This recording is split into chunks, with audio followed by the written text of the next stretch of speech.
Many Conservatives have come out to voice their support for Pierre Poilievre to stay on as the Conservative Party's leader.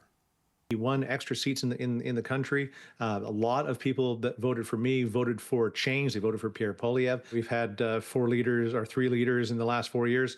You know, we really need to stick to someone here, and I think Pierre's the guy. But Poilievre is getting a much frostier response from 2 provincial Conservative leaders, premiers in fact, who have been critical of how Poilievre ran his campaign. I think the Conservative Party of Canada was very good at pushing people away, not so good at pulling people in. Last time I checked, Pierre Poilievre never came out in our election. Matter of fact, him or one of his lieutenants told every one of his members, "Don't you dare go out and help the PCs." Isn't that ironic? Ford's criticism of Poilievre during the campaign appeared to get under the skin of Ontario Conservative MP Jamil Jivani. During CBC's election night coverage, Jivani said he believes Ford played a role in sabotaging the election for the federal Conservatives. Doug Ford just went through an election. I have differences of opinion with him. I don't like how he's managed healthcare or education, but out of respect, we didn't say anything. Federal party, we didn't get in his way. When it was our turn to run an election, he couldn't stay out of our business, always getting his criticisms and all his opinions out, distracting our campaign, trying to make it about him, trying to position himself as some kind of political genius that we needed to be taking cues from. Okay, you saw the clip from Mr. Jivani. He doubled down on that with this tweet showing a Hulk Hogan-style image of Doug Ford ripping off an Ontario PC shirt and revealing a red Liberal shirt underneath. It wasn't very subtle. Neither were his comments on election night, but Jamil Jivani, the Ontario Conservative MP, is here with me now. Mr. Jivani, it's good to see you, sir. Thank you for being here today. Thanks for having me, David. Let's start with the tweet. Let's start with the comments about Doug Ford. You're very clear how you felt about that, but we have seen Tim Houston confirming reporting from during the campaign that political threats were made against senior members of his staff by Jenny Byrne. I mean, is this the way for the Conservatives to build a bigger alliance and win an election?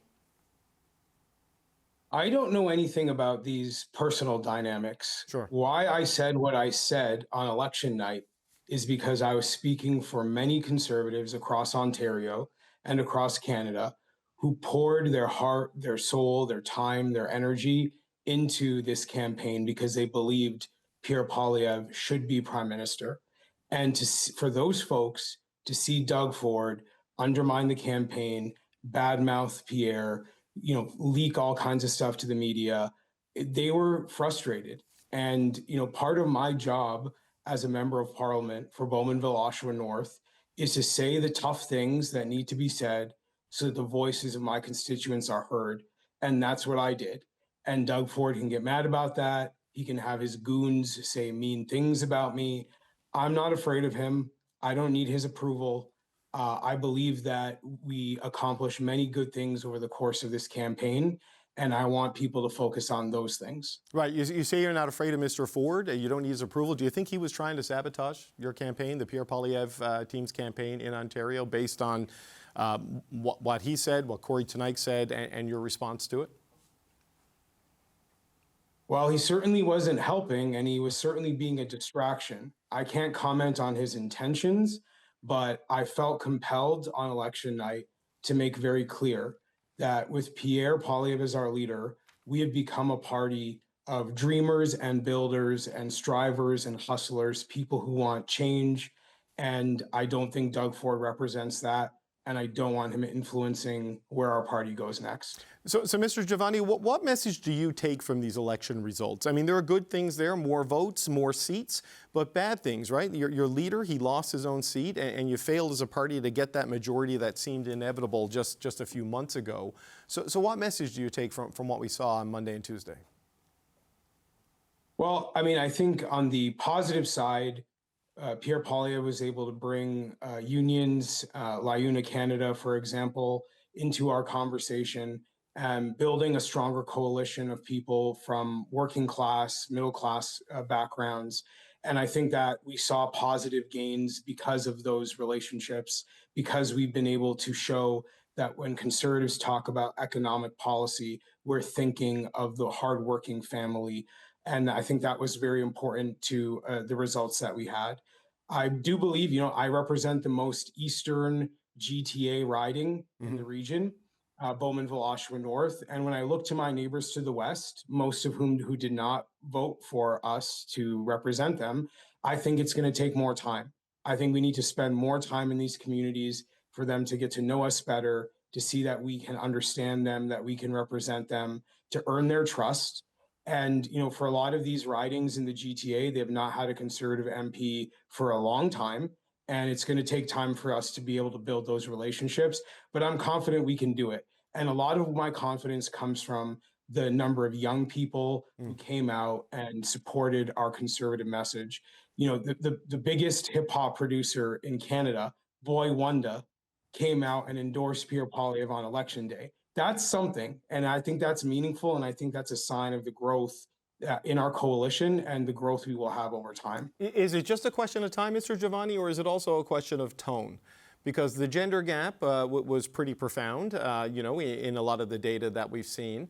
And in the stretch run of the election campaign, your advertising didn't include Pierre Poilievre, didn't include the leader, and his numbers were below those of the party. And it was sort of the style and tone and tenor of his political style that a lot of people pointed to, and some people who ran for your party have pointed to as problems for them at the door. Does that need to change?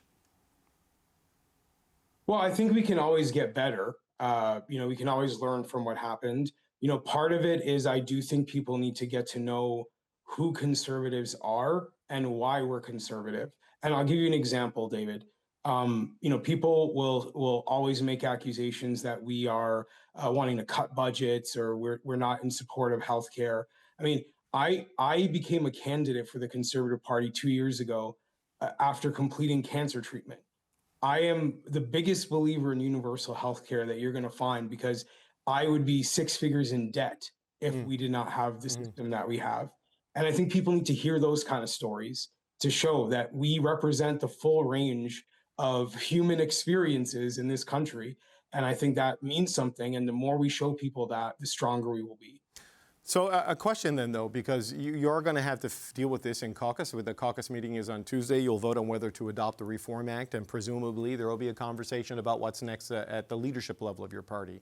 Do you support Mr. Poilievre staying on after not winning the election and not winning a seat? Where are you on that, sir?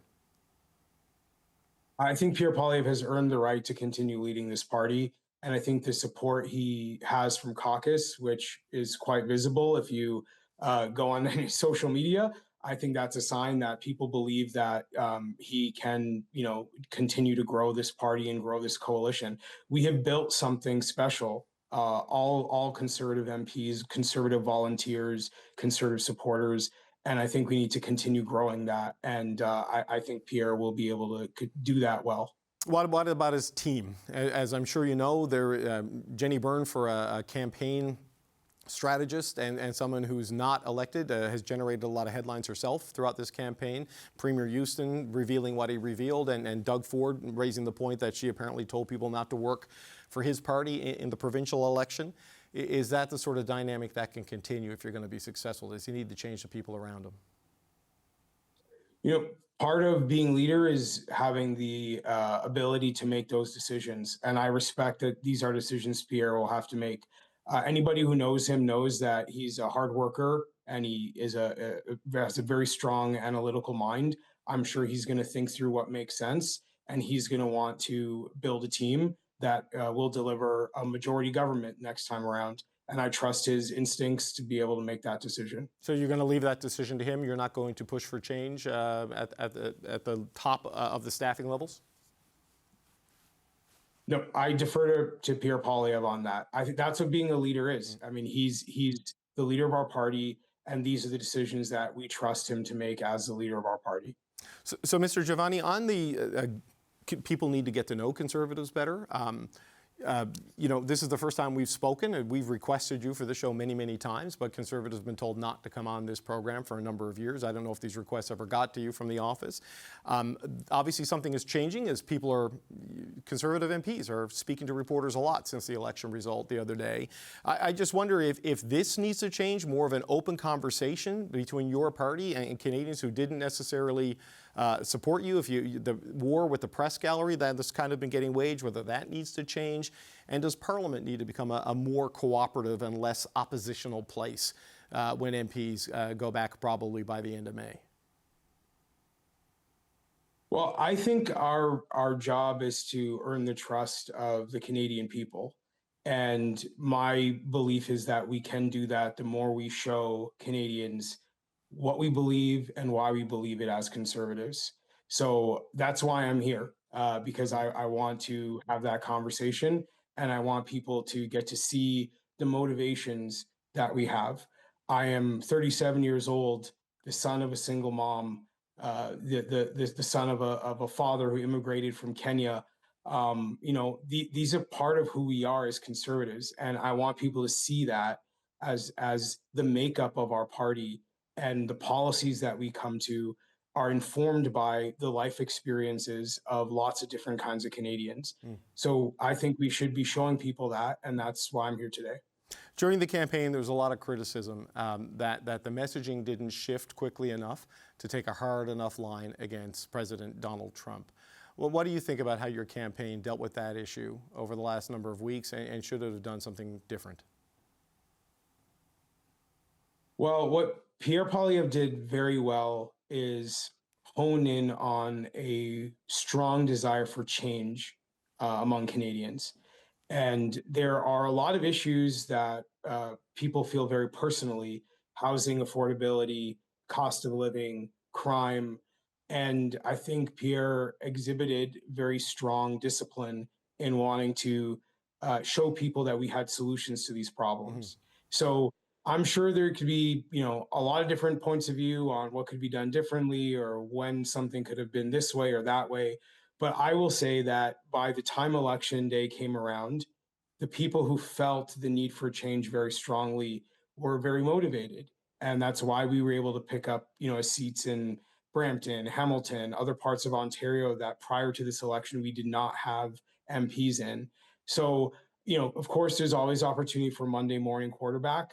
But I feel as someone who had my name on a ballot, who was able to go to my constituents in Bowmanville, Oshawa North, and say, if you want change, we've got a plan. I felt good about that. And I think that's why I'm here as the MP, by the grace of my voters and constituents. Your constituents, though, in Bowmanville, Oshawa North, a lot of people there rely on the auto sector.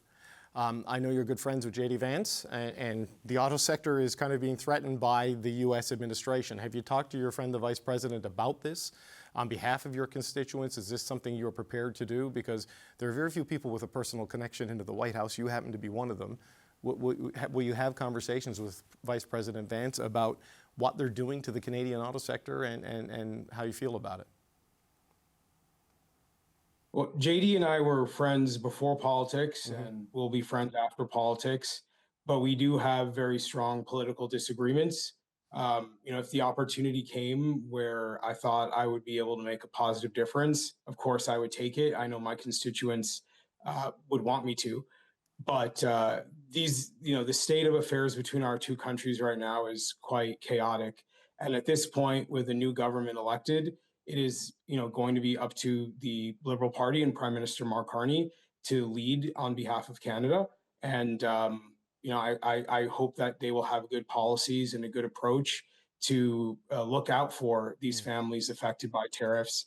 And it's not even just the tariffs themselves. It's also the anxiety that a lot of industries are going through because of this. So again, if there is an opportunity to make a difference, of course, I will take it. But I do think there needs to be a change in the dynamic between our two countries, and we'll see what happens. But just a final question on that, sir. I guess given, I know it is the government's job, right? And I appreciate that. But given the stakes here and the unusual circumstances and the personal connection, is that something where you would be willing to just raise your hand and say, maybe I can help? Because it feels like a time, given what is on the table for your constituents and all over southwestern Ontario in particular on this one, that the normal rules of engagement might not be enough, and that allies with connections could be helpful. I mean, what are your personal thoughts there?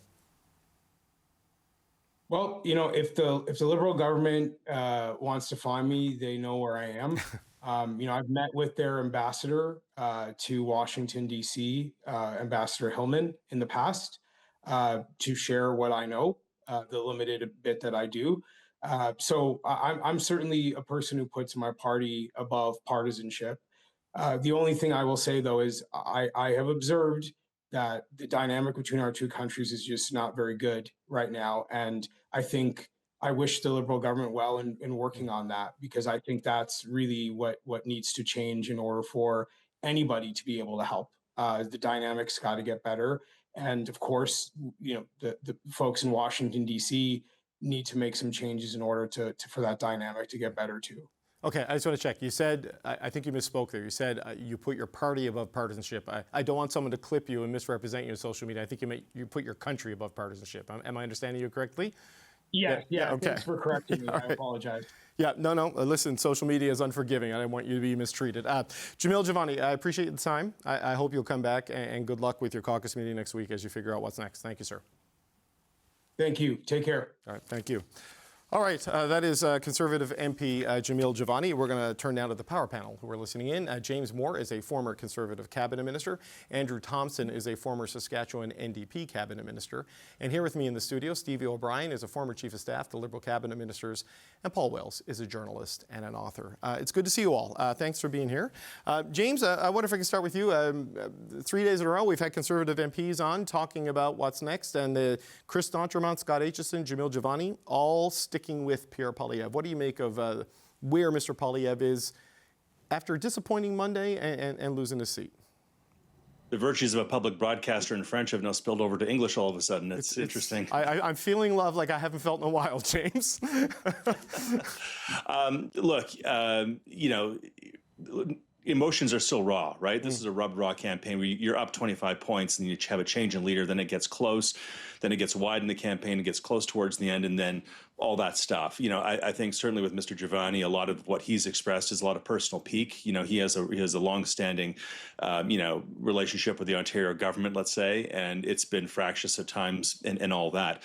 It's a reminder, though, as I see some people, expressing their opinions, it's a reminder of the Yogi Berra quote, right, which is losing hurts way more than winning feels good. Yeah. And, a lot of people feel, after having invested a huge chunk of their adult life into this project since 2015, of trying to find the right formula of leader, policy, platform, media campaign, talking points, parliamentary plan, and all that. And now, 4 straight losses. And I think a lot of people are frustrated about that, and they're searching for the right answers. Public feuds are never helpful. Fratricide is toxic to the Conservative movement, because there just frankly aren't enough people in this country who are prepared to strike their ballot with an X in favor of a Conservative party. And if we're fighting amongst ourselves, then we're not going to be worthy of the privilege of being the government of the country. So it's fine for Conservatives to publicly debate and to have conversations and to express frustration. But there is a fine line about what's helpful and what's hurtful. And people are coming up very close to that line. Andrew, it's hard to fully know, right? Because the people who will speak publicly are saying that Pierre Poilievre should stay and look at the good things he's done, because there are measures of success despite the ultimate top-line failure in the election. But then you got the people who won't put their voice to it yet, who are saying other things. But it sounds like there is a loud constituency who will advocate for him to stay and give him a second crack at winning an election. Sure. The Conservatives are a fractured party. A lot of parties have different groups in them. But I don't see how this comes back together. I was listening to MP Jivani's comments, and I was thinking as he was talking, could we ever imagine Pierre Poilievre giving that kind of an interview? Is that even within the realm of possibility? Well, he's welcome anytime he wants. I will give him an hour without commercials if he wants to come in here, and I say that with good faith. And I know his office watches, because they text me when I say something they don't like. So Mr. Poilievre is welcome on the People's Broadcaster whenever he wants to come in. Sorry, Andrew, go ahead. No, it would be fascinating to see whether he could, in fact, come up with that kind of an introspective kind of approach, which does take a much more moderate tone. That's not what happened, and I was fascinated by this argument some Conservatives were putting out on against Doug Ford, that, well, Pierre Poilievre got so many more votes in Ontario than Doug Ford did. He also got millions of more people to come out actively to vote against him than Doug Ford did. And I think that this is the big question for Conservatives. Is it the platform that they felt relatively comfortable with and felt, was tuned into where voters are at? Was it the campaign itself? I mean, there were certainly issues there with how they handled the media and how they, made availability and the rest of it. Was it the slogans, or is it the leader? And I think that those are the only real questions that they can go back to. For a lot of people in this particular election, it was obviously the leader. And I don't know whether the leader has, over the next 4 years, the ability to develop likability. But that's a lot of what it's going to come down to. You got to know a person, you got to like a person, you got to trust them, then maybe you'll vote for them. Stevie, is it better for your Liberals if they keep Pierre Poilievre or if they force a change from Pierre Poilievre? How do you think they view it? Question. I think it would ultimately be better unless Poilievre is able to really change his tone, unite his party, and meet the moment. If he continues on with this sort of divisive, angry attack, MAGA style, while we are having the sort of economic tension with the United States, I think we're going to have a repeat of Monday night again in however 3+ years. So I think, if we were facing the same Poilievre with the same slogan, Maple MAGA style, I think we would like to face that again, especially if Carney's able to point to some successes over the next couple of years. But listening to that interview just before, I wonder what the outcome of the election would have been if we could have seen more Conservatives with different perspectives connecting with different people, because definitely Poilievre's likability hurt him. Yeah, I mean, Chris D'Entremont yesterday is a classic Atlantic Canadian Tory, Paul. Scott Aitchison, whatever the day before. It's election week. I've lost my sense of time. Also, moderate, reasonable, good, simple discussions, and we haven't had enough of those. But what do you think is going to happen here with the Conservative leader in the next little bit? I'd be really surprised if the Conservatives, if the Conservative caucus thinks that they need a different leader besides Pierre Poilievre. But Andrew Scheer seemed quite safe in the days after the 2019 election, and Aaron O'Toole seemed fine in the days after the 2021 election.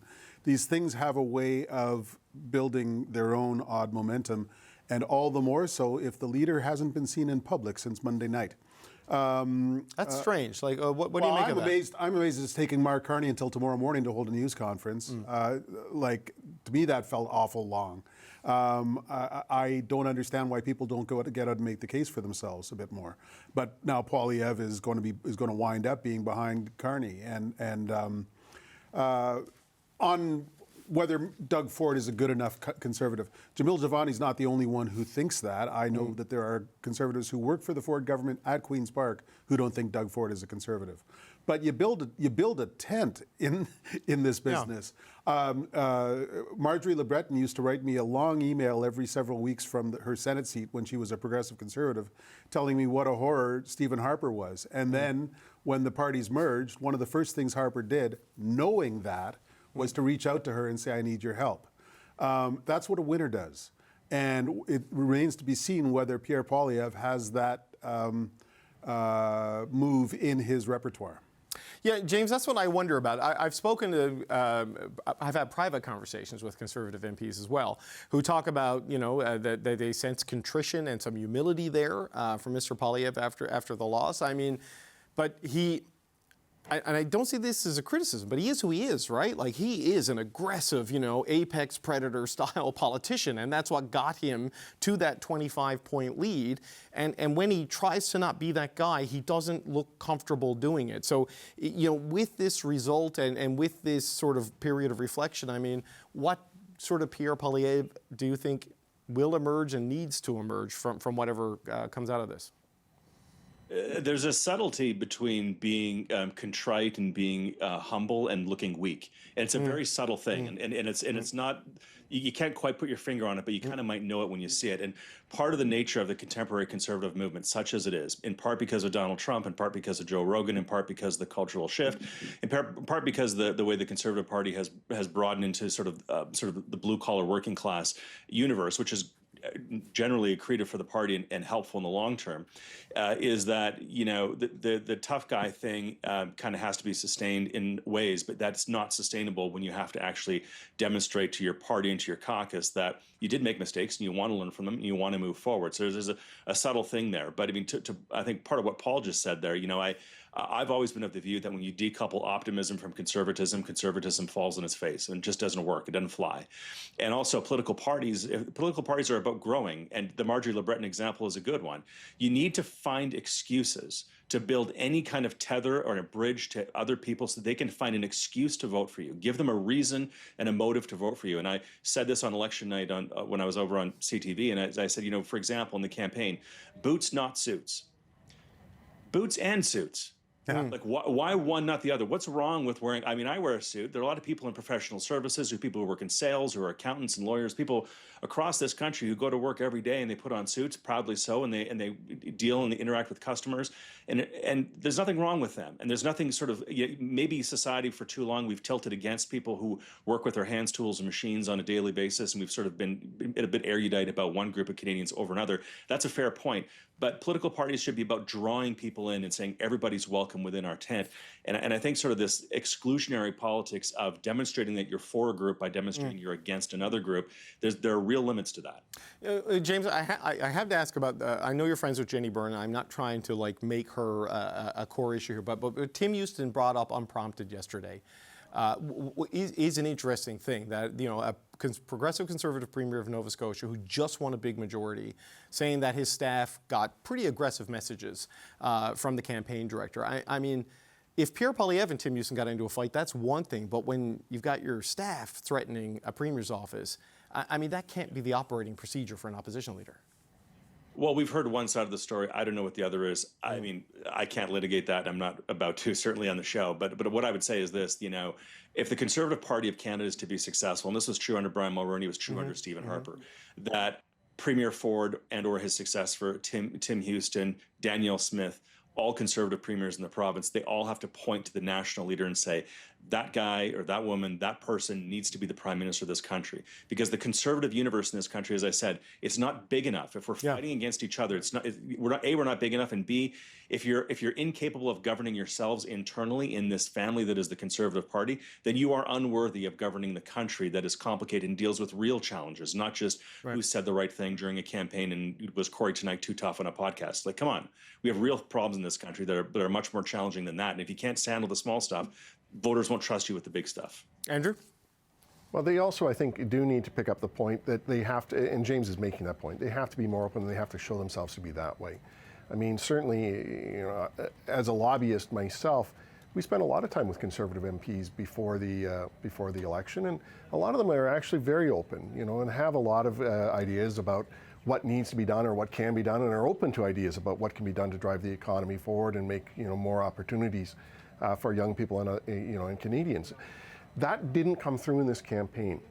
And I think one of the things that surprised me as I was watching it is that they actively worked against bringing that forward.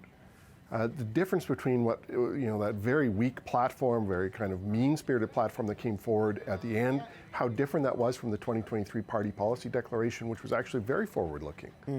The fact that they kept doubling down every time on this, the negative aspects of Poilievre's personality, as opposed to thinking about how do you actually open that party up and show the rest of it, I thought was very surprising. So there's, maybe it isn't the leader, maybe it is in fact the way the campaign was run, which is something that Jenny will have to explain to people.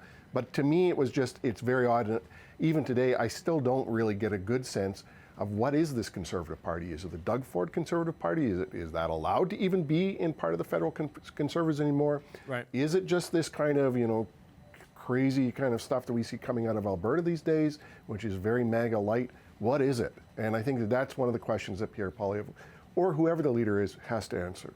Yeah, Stevie, there were a lot of purity tests and loyalty tests applied, and I don't know if any of them worked out.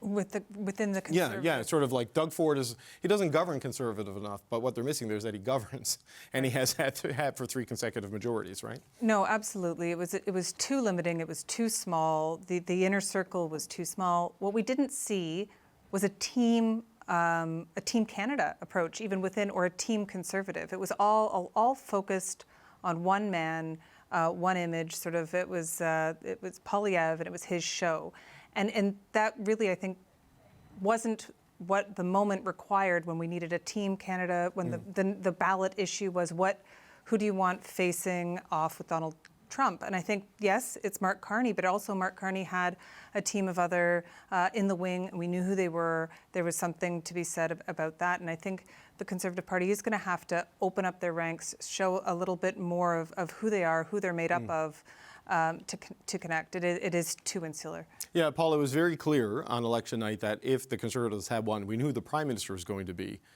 And then kind of after that, it just stops. Like, who was the finance minister? Who was the defense minister? You know what I mean? It was a very difficult thing. And despite that, like, big inroads with younger voters, big inroads in southwestern Ontario, in Peel, in York region. You know, they got into the areas where they needed to grow, just not to the margins that they needed to get there.